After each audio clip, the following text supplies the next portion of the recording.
अस्सलामुअलैकुम अब्दुल अज़ीज़ ख़ान आपके साथ काफ़ी अरसे के बाद जो है वो मैं कोई वीडियो बना रहा हूँ। कुछ अरसे से मैं काफ़ी ज़रा मसरूफ़ हो गया था। तो मैं असल में एमबीए कर रहा था, उसके पेपर्स वग़ैरह दे रहा था। तो उस पेपर्स देने में मुझे थोड़ा-सा महसूस हुआ कि एक मैं भी अपने फेलो स्टूडेंट्स की तरह की मदद कर सकता हूँ। क्योंकि मैंने महसूस किया हमारे सुपरवाइज़र ने हमसे कुछ डाटा माँगा था। उन्होंने कहा था कि डाटा निकालने में बड़ा वक़्त लगेगा यानी। डाटा निकालना तो इतना मुश्किल काम नहीं था, लेकिन सर वक़्त उन्होंने कहा था बहुत लगेगा, जो कि वाक़ई लगता वक़्त यानी उन्होंने हमसे ये कहा था कि हम इन्वेस्टिंग डॉट कॉम वेबसाइट का आपने नाम शायद सुना ही होगा, ये काफ़ी मशहूर वेबसाइट है फ़ाइनेंस के लोगों के लिए, क्योंकि एमबीए मैं फ़ाइनेंस में कर रहा था। तो इन्वेस्टिंग डॉट कॉम पे उन्होंने ये कहा था कि जी आप जितनी भी स्टॉक एक्सचेंजेज़ हैं, उनका पिछले 2-3 साल का डाटा निकालें। तो अब मसला ये है कि इन्वेस्टिंग डॉट कॉम के ऊपर आपको पता है कि आप एक-एक स्टॉक एक्सचेंज को खोलें, स्टॉक एक्सचेंज के नाम आप यहाँ पे लिखेंगे, सर्च करेंगे, फ़र्ज़ कर लें आप एक स्टॉक एक्सचेंज पे जाते हैं। उसके बाद आप उसके हिस्टोरिकल डाटा में जाते हैं। फिर आप इसको बताते हैं कि जी मुझे किस से किस डेट्स के दरमियान का ये डाटा चाहिए। अच्छा, थोड़ी-सी जैसे अभी ये आज किसी वजह से किसी स्लो भी चल रही है। फ़र्ज़ कर लें कि अगर ये थोड़ी-सी किसी वजह से स्लो भी चल रही है मसलन, और आपका नेट थोड़ा-सा स्लो चल रहा है। अब आप यहाँ से जाते हैं, आप इसको मुख़्तलिफ़ डेट्स बताते हैं। यहाँ से स्टार्ट डेट बताते हैं, 2018 की डेट बताते हैं, फ़र्ज़ कर लें। फिर आप डाटा डाउनलोड करते हैं, तो एक सिंगल फ़ाइल डाउनलोड होगी सिर्फ़ इसकी। उसमें भी थोड़ा-सा वक़्त लगेगा उसको चीज़ों को सेटल करने में। फिर फ़र्ज़ कर लें वो आपको 200 फ़ाइलें चाहिए। वो सारी फ़ाइलें फिर आपको एक्सेल में आप एक-एक फ़ाइल खोलेंगे, उसको अगली फ़ाइल फ़र्ज़ कर लें आपको एक एग्रीगेट फ़ाइल में सारा डाटा चाहिए। तो आपको सारी फ़ाइलें एक-दूसरे के नीचे पेस्ट करनी पड़ेंगी, उसमें भी आपको एक तरह का मैनुअल बहुत सारा वक़्त लगेगा। तो चूँकि मैं पाइथन को थोड़ा-सा पहले से ही यूज़ कर रहा था, यानी मैं एक नॉर्मल टाइप का पाइथन यूज़र हूँ, तो मुझे समझ में आया कि यार ये काम शायद पाइथन में हो सकता है। तो मैंने फिर पाइथन की एपीआई का पूछा, तो मुझे उसकी एपीआई मिल गई। तो मैंने फिर एक छोटा-सा कोड लिखा। तो अभी वैसे ये जो मैं वीडियो बना रहा हूँ, ये तो मैं काफ़ी अरसे के बाद बना रहा हूँ, तो ये इंट्रोडक्टरी टाइप की वीडियो है। इसको आप इतना यानी, लेकिन इसमें मैं जनरली बताऊँगा कि यार एक एक वाक़ई मुझे एक इश्यू आया, वो मैंने पाइथन के ज़रिए कैसे हल किया। अच्छा, पाइथन की अपनी डिटेल में मैं इस वक़्त बहुत ज़्यादा नहीं जाऊँगा, मैं इंशाल्लाह इसके ऊपर भी कोई और वीडियो इंशाल्लाह बना के शेयर करूँगा। तो इस वक़्त जो है वो मैं, जैसा कि मुझे पे नज़र आ रहा है, मैं जुपिटर यूज़ कर रहा हूँ। जुपिटर क्या होता है, ये कैसे इंस्टॉल होगा, ये क्या होगा, ये इसके बारे में मैं एक वीडियो वैसे होपफुली खुद भी बना के डालूँगा। ख़ैर इस चीज़ों के ऊपर गूगल के ऊपर अपनी भी बहुत सारी वीडियोज़ हैं। तो जुपिटर जो है वो एक बड़ा अच्छा टूल है, जिसके ज़रिए आप पाइथन को इस्तेमाल करके और उसका थोड़ा-सा फ्लेवर बड़ी आसानी से ले सकते हैं। तो अब जुपिटर में सेल्स होते हैं, आप एक सेल्स के अंदर कुछ छोटी-सी चीज़ भी लिख सकते हैं। सेल इंडिविजुअली रन होते हैं, या फिर आप एक सेल के अंदर कोई पूरा का पूरा बहुत लंबा-सा जैसे मैंने एक छोटा-सा प्रोग्राम एक सेल में लिखा हुआ है, तो आप एक सेल में पूरा प्रोग्राम भी लिख सकते हैं, यानी उसको भी आप लिख के रन कर सकते हैं। तो जैसे अगर मैं इस सेल को रन करूँगा, तो ये देखें ये सेल रन हो गया, तो इसने ये दोनों चीज़ें इम्पोर्ट कर लीं। इसको मैं थोड़ा-सा बड़ा कर लेता हूँ कि आसानी के लिए।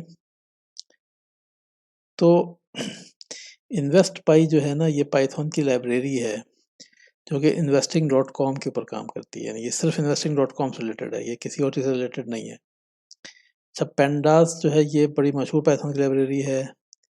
इसको जनरली हम एज़ अ पीडी, यानी आईटी के लोग इसको एज़ अ पीडी इसका नाम कहते हैं कि नाम लिखने में ज़रा आसानी रहे, आपको हर दफ़ा पूरा पेंडास ना लिखना पड़े। तो हम इन्वेस्ट पाई को भी ऐज़ करके भी यूज़ कर सकते हैं। इसको अगर हम आईपी कर दें, तो फिर यहाँ जहाँ पे मैंने लफ्ज़ इन्वेस्ट पाई यूज़ किया है, इसकी जगह पे मुझे इसको आईपी करना पड़ेगा। ख़ैर, कहने का मतलब ये है कि आप किसी चीज़ को ऐज़ करके उसका एक नाम का शॉर्ट भी कर लेते हैं, तो आपको बाद में उसको नाम को यूज़ करने में आसानी हो जाती है। पेंडास वगैरह को चूँकि हम अपने एक जनरल एक प्रोग्राम में बार-बार यूज़ कर रहे होते हैं, तो उसको हम एक शॉर्ट फॉर्म में पीडी कर लेते हैं। इन्वेस्ट डॉट पाई को चूँकि हमने बार-बार यूज़ नहीं करना होता है जनरली, इसलिए हम इसको ऐज़ करके नहीं यूज़ करते हैं, लेकिन ये आपकी मर्ज़ी, मैंने इसको ऐज़ करके अभी आईपी कर दिया। जो मैंने इंग्लिश में वीडियो बनाई थी उसमें मैंने इसको इन्वेस्ट पाई ही रखा हुआ था। आपकी मर्ज़ी होती है, आप इसको अगर आप एज़ आईपी कर देंगे तो फिर आपको यहाँ पे इसको, जहाँ पे आप यूज़ कर रहे हैं ना, वहाँ पे आपको उसको उसका नया नाम डालना पड़ेगा। अच्छा, ये तो छोटी-सी हो गई थी लाइब्रेरीज़ की बात। पाइथन जो है वो लाइब्रेरी बेस्ड है, उसकी हर चीज़ की लाइब्रेरीज़ हैं, लाइब्रेरीज़ के ऊपर ही वो चलती है। मैं इंशाल्लाह पाइथन की बड़ी अच्छी-अच्छी आगे वीडियोज़ बनाऊँगा, कुछ मशीन लर्निंग, फाइनेंशियल मॉडलिंग, इन चीज़ों में पाइथन के यूसेज के ऊपर मैं और वीडियोज़ बनाऊँगा इंशाल्लाह। कोशिश करूँगा कि वीडियोज़ जो हैं वो छोटी हों, समझने में आसान हों, और आप लोग कोई अगर क्वेश्चन करेंगे तो वो फिर मेरे लिए और ज़्यादा आसान हो जाएगा।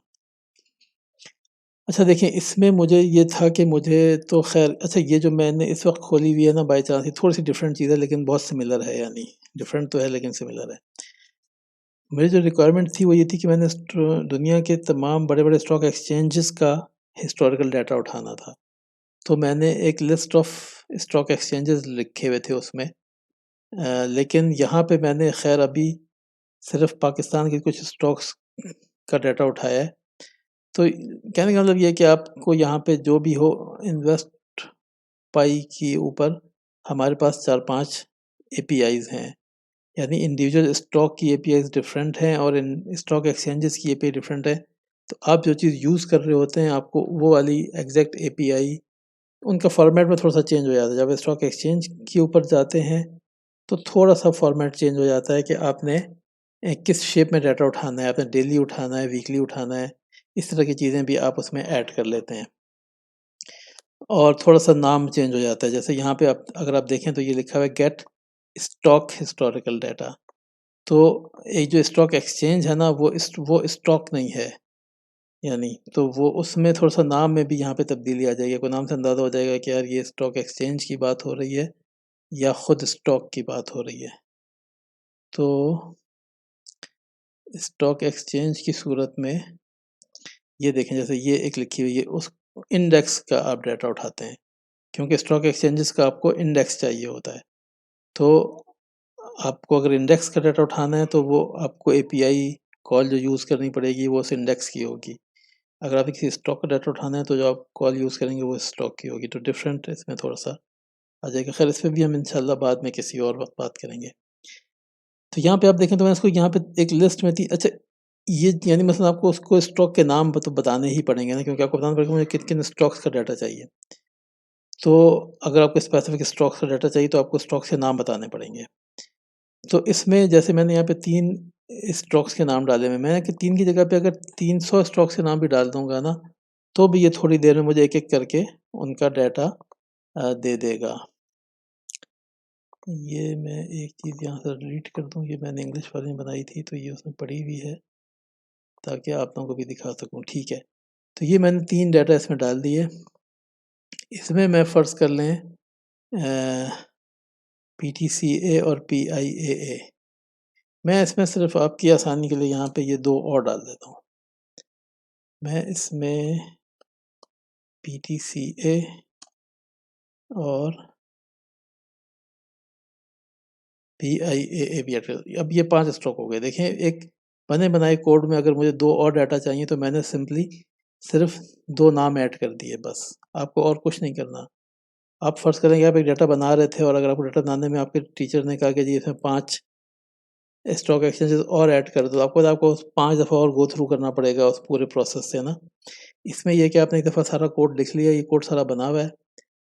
अच्छा, फ़र्ज़ कर लें कि जैसे मैं आपको एक और मिसाल देता हूँ बड़ी अच्छी, कि आपने 1 साल का डाटा निकाला बड़ी मुश्किल से, आपने उस पे 2-3 दिन लगाए और आपने डाटा सारा क्लीन-शीन करके अपने टीचर को दिखाया। वो अचानक ही कहने लगा कि जी मुझे 1 साल का नहीं, मुझे 2 साल का डाटा ला के दो।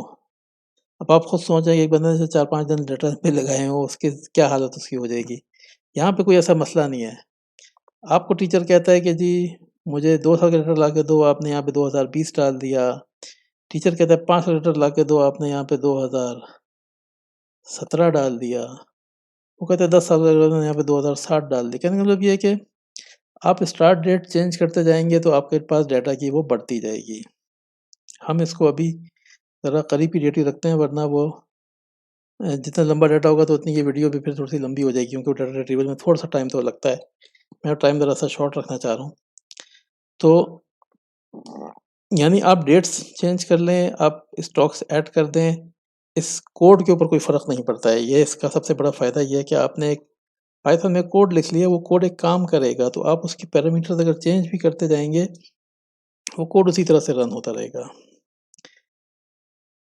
अच्छा, यहाँ पे हमने जो हमारा डाटा हमें जिस शेप में चाहिए ना, तो वो शेप हम इसको बना के दे देते हैं कि यार मुझे जो डाटा चाहिए वो इस फलाँ शेप का चाहिए। तो यहाँ पे हम उसको एक इनिशियल डाटा जो है ना, एक डाटा फ्रेम हम इसको बना के देंगे शुरू में। थोड़ा-सा मैं यहाँ पे इसको ऐसे डिफ़ाइन कर देता हूँ, ये मैंने अपनी इंग्लिश वाली वीडियो में बनाया था। तो जैसे फ़र्ज़ कर लें कि हमारा ये एक, अच्छा इसको भी मैं न्यू ही कर लेता हूँ। तो जैसे फ़र्ज़ कर लें कि हमने एक एक्सेल में, आप एज़्यूम करें कि हमने एक्सेल में बस कॉलम बना दिए, ठीक है? तो हमने खाली शीट पहले बना ली, उसमें हमने सिर्फ़ ऊपर कॉलम्स के नाम लिख दिए, ओपन, क्लोज़, लो, हाई, वॉल्यूम, करेंसी। इस तरह से आप एज़्यूम करें कि यहाँ पे हमने एक ये बना दिया, एक खाली, हमने सिर्फ़ ये बता दिया कि यार मुझे अपना एंड पे जो डाटा चाहिए ना, वो इस शक्ल का चाहिए। तो हमने एक डाटा, एक जैसे हम एक्सेल में अगर एक एक्सेल शीट के ऊपर सिर्फ़ ऊपर कॉलम लिख दें, नीचे कुछ भी ना लिखा हुआ हो, आप इसको उस तरह से एज़्यूम करें कि हमने खाली डाटा शीट बना दी कि यार मुझे इस शक्ल में सारा डाटा चाहिए। अब जो वो डाटा रिट्रीव करेगा ना, तो वो डाटा, पहला डाटा जब वो उठाएगा, तो वो यहाँ पे इसके नीचे डाल देगा। जैसे हमारे केस में वो सबसे पहले ओजीडीसी का डाटा उठाता है। यहाँ पे आप देखें तो मैंने पहला स्टॉक ओजीडीसी लिखा हुआ है। अभी मैं इसके नीचे आपको थोड़ा-सा बताता हूँ, लेकिन पहले मैं थोड़ा-सा इसको डिफ़ाइन कर लूँ। तो ओजीडीसी का डाटा सबसे पहले उठाएगा, तो उसके नीचे वो यहाँ पे ओजीडीसी का डाटा डाल देगा। उसके बाद हम उससे कह रहे हैं कि जी उसके बाद जो तुम डाटा उठाओगे, तो वो उसके नीचे डाल दोगे। तो वो उसके नीचे उसी तरह से डाटा पेस्ट कर देगा अगली कंपनी का, एमपीएलएफ का डाटा यहाँ पे डाल देगा। तो ये काम यहाँ पे नीचे होगा, तो उसके लिए सबसे पहले हमें एक ब्लैंक किस्म का डाटा फ्रेम चाहिए होगा। वो जो यहाँ पे वो डिफ़ाइन यहाँ पे हो रहा है डीएफ1 के नाम से। डीएफ1 के through PD dot data frame, और वो इस शेप का डाटा फ्रेम एक बना रहा है। तो ये जो हमारा शुरू में जो मैंने जो ब्लैंक चीज़ बनाई थी ना, यानी इसको हम कह रहे हैं कि ये थी डीएफ1। ठीक हो गया? यानी डीएफ1 एक ब्लैंक डाटा फ्रेम था। अब मैंने एक फॉर लूप लगाई है, फॉर जे इन स्टॉक के अंदर ये चीज़ रन होगी। तो जैसे फॉर चलती है ना कि वो एक-एक करके यहाँ से वैल्यूज़ लेगी, और उसके ऊपर ये जो भी फॉर के अंदर जो कुछ भी आ रहा है, ये उसको रन करेगी उसके ऊपर। तो फॉर जे इन स्टॉक का मतलब ये, सबसे पहले जब ये रन होगी, तो सबसे पहले ये ओजीडीसी ले लेगी, जे की वैल्यू जो है ओजीडीसी हो जाएगी, और फिर वो एक डीएफ के नाम से एक डाटा फ्रेम बनाएगी। यहाँ पे देखें, ये जो हमारा मेन डाटा फ्रेम बन रहा है ना, जो कि अम्ब्रेला डाटा जिसके अंदर सारा डाटा होगा, वो डीएफ1 के नाम से बन रहा है, वो एक और डाटा फ्रेम है।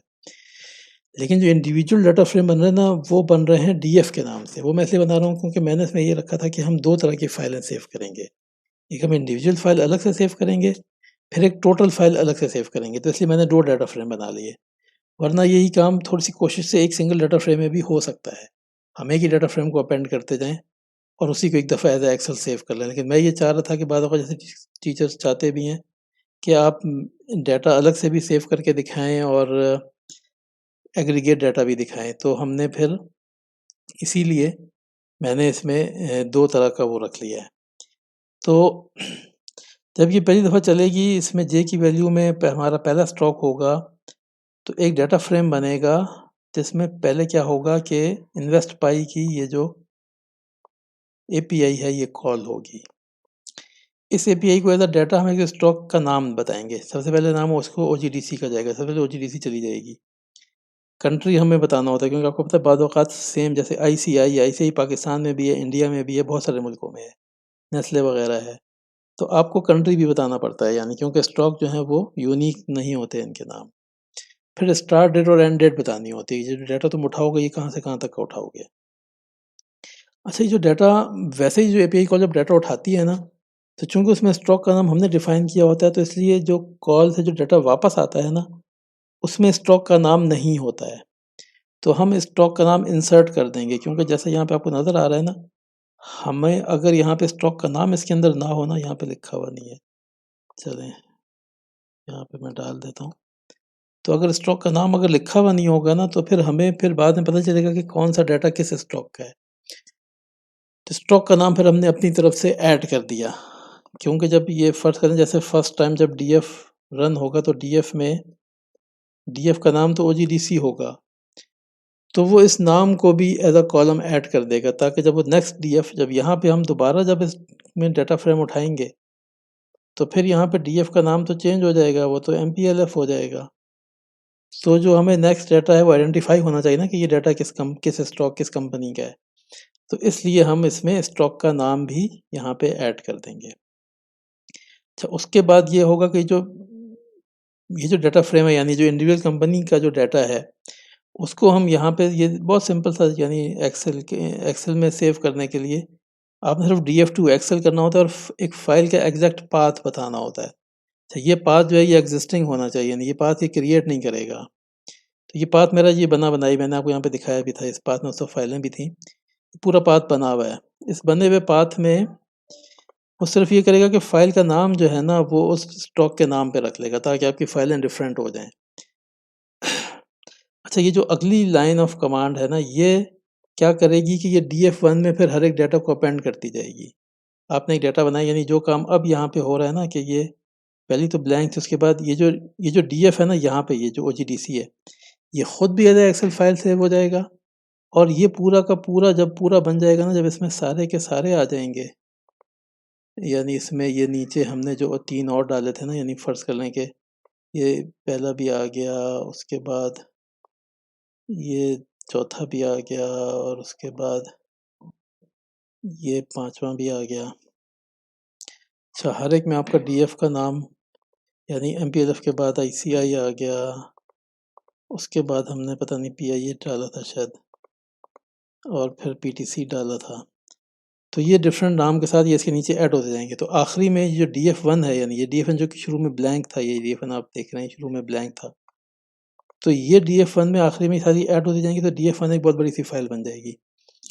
तो एंड पे हम इस डीएफ1 का भी डाटा फ्रेम बना लेंगे, और फिर उसको हम एज़ अ फ़ाइल सेव कर देंगे।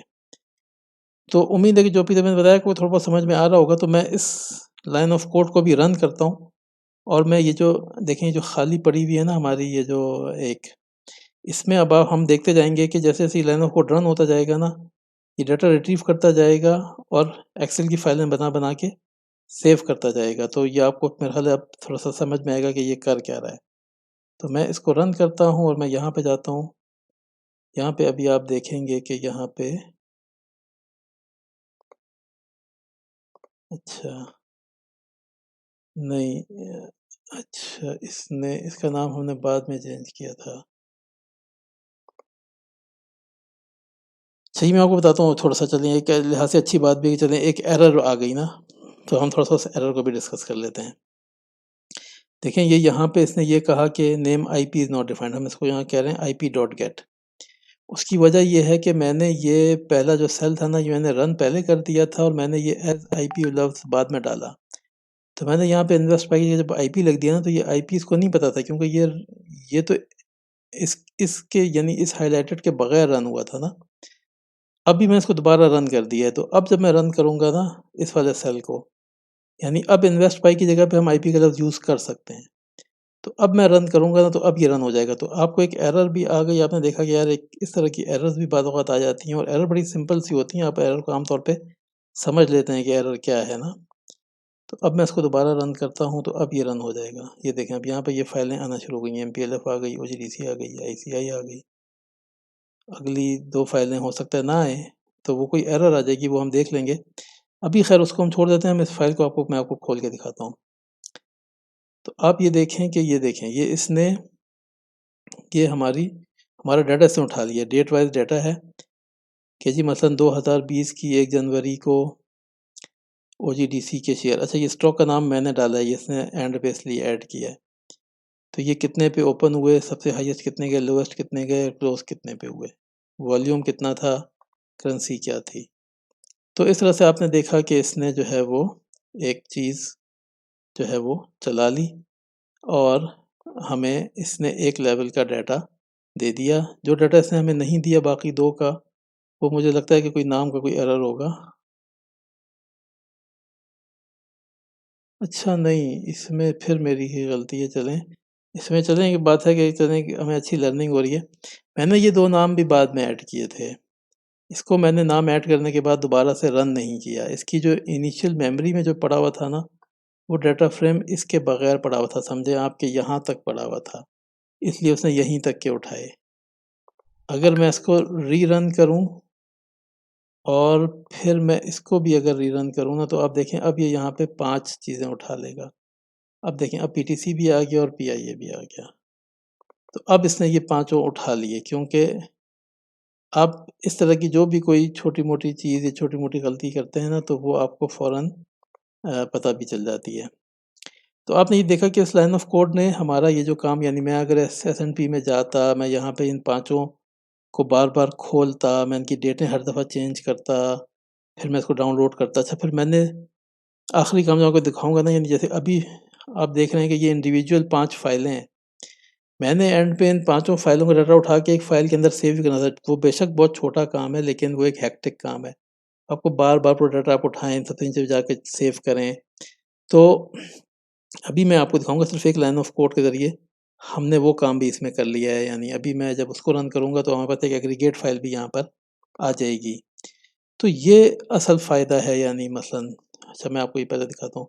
ये काम जो हम कर रहे थे, ये काम हमने कितनी आसानी से कर लिया। अच्छा, यहाँ मैं आपको बताया ना कि ये जो फॉर लूप है, ये उसके बाद डीएफ1 में, ये डीएफ1 जो हमने खाली डाटा फ्रेम डाला ना, उसमें ये तमाम डीएफ को अपेंड करती जाती है। तो चीज़ मैंने आपको यहाँ पे बताई थी कि डीएफ1 खाली है। डीएफ1 में ये अपेंड होता जा रही है, डाटा जो है मेमोरी में सेव पड़ा हुआ है, ये एक-एक के बाद एक अपेंड होता जा रहा है। यानी जिसने ये इंडिविजुअल फाइल जिसने ये सारी एक-एक करके सेव कर दी ना, ये हमने यहाँ पे देख लें कि इंडिविजुअल फाइल्स तो सेव हो गई। ये डीएफ1 भी बना हुआ है, ये है, ये देखें अगर आप यहाँ पे, तो हमने ये डीएफ1 में कह दिया कि डीएफ1 में वो डीएफ को अपेंड करता जाए। तो मैं सिर्फ़ इस एक लाइन ऑफ कोड को रन करूँगा ना, और आप देखें यहाँ पे एक और फ़ाइल ये ऐड हो गई फौरी तौर पे। फ़ाइल का साइज़ आप देखिए, फ़ाइल का साइज़ थोड़ा-सा ज़्यादा है। फ़ाइल को हम खोल लेते हैं। तो आप ये देखें कि इस फ़ाइल के अंदर ये हमारे पास स्टॉक के नाम भी लिखे हुए हैं, ठीक है? और इस फ़ाइल में अगर आप जाएँ तो ये ओजीडीसी चल रहा है। अब ये एमपीएलएफ हो गया, ठीक हो गया? एमपीएलएफ चल रहा है, आईसीआई हो गया। जिस नंबर से वो लिखे होंगे, पीटीसी हो गया और ये पीआईए हो गया।